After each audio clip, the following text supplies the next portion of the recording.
அனைவருக்கும் வணக்கம். சற்று முன்பு வெளியான முக்கிய அறிவிப்பு. குடும்ப அட்டைதாரர்கள் பயன்பெறும் வகையில் ரேஷன் அட்டை வைத்திருக்கும் அனைவரும் கவனத்தில் கொள்ளக்கூடிய மிக மிக முக்கியமான மகிழ்ச்சியான அறிவிப்பை தமிழக அரசு வெளியிட்டுள்ளது. இதை பற்றி விரிவாக தெரிஞ்சுக்கணும்னா இந்த வீடியோவை கடைசி வரைக்கும் ஸ்கிப் பண்ணாமல் முழுமையாக பாருங்கள். இந்த வீடியோக்குள்ளே போகிறதுக்கு முன்னாடி இந்த வீடியோக்கு ஒரு லைக் பட்டனை ப்ரெஸ் பண்ணிடுங்க. நீங்கள் இதுவரைக்கும் என்னோட சேனலை சப்ஸ்கிரைப் பண்ணாமல் இருந்தீங்கன்னா மறக்காமல் சப்ஸ்கிரைப் பண்ணிக்கோங்க.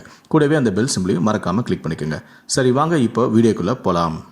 தமிழ்நாட்டில் மகளிர் உரிமை தொகை திட்டம் கடந்த ஆண்டு மார்ச் மாதம் அறிவிக்கப்பட்ட நிலையில் அதுவரை ஒரே குடும்பமாக இருந்த பலர் தனி ரேஷன் கார்டுக்கு விண்ணப்பிக்க தொடங்கினார்கள். இதனால் விண்ணப்பங்கள் அதிகமாக குவிந்தது.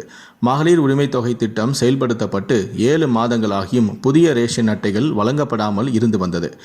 இந்த நிலையில்தான் முதற்கட்டமாக 45,509 புதிய ரேஷன் அட்டைகள் வழங்கப்படுவதாக சமீபத்தில் தமிழக அரசும் அறிவித்தது. புதிய அட்டையை பெற்றுக்கொண்டு ரேஷன் கடைகளில் உள்ள ரேகை சரிபார்ப்பு கருவியின் மூலம் சரிபார்த்து ரேஷன் பொருட்களை பெற்றுக்கொள்ளலாம் என்றும் தெரிவிக்கப்பட்டது. அது மட்டுமல்லாமல் மகளிர் உரிமை தொகை திட்டத்தில் பயனாளராக இணைவதற்கான விண்ணப்பம் வழங்குவது குறித்த அறிவிப்பும் வெளியாகும் என மக்கள் எதிர்பார்த்து காத்திருந்தனர். இந்நிலையில்தான் நாடாளுமன்ற தேர்தல் ஏப்ரல் 19ஆம் தேதி தொடங்கி ஜூன் 1ஆம் தேதி வரை 7 கட்டங்களாக நடைபெறுகிறது. ஜூன் 4ஆம் தேதி வாக்கு எண்ணிக்கை நடைபெறுகிறது. தேர்தல் தேதி அறிவிக்கப்பட்டவுடன் தேர்தல் நடத்தை விதிகள் அமலுக்கு வந்துவிட்டன.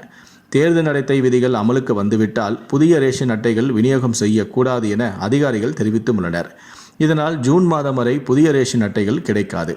தேர்தல் நடத்தை விதிகள் விலக்கிக் கொள்ளப்பட்ட பின்னர் மகளிர் உரிமை தொகை திட்டத்திற்கான புதிய பயனாளர்கள் இணைப்பு தொடர்பான அறிவிப்பும் வெளியாகும் என கூறப்படுகிறது.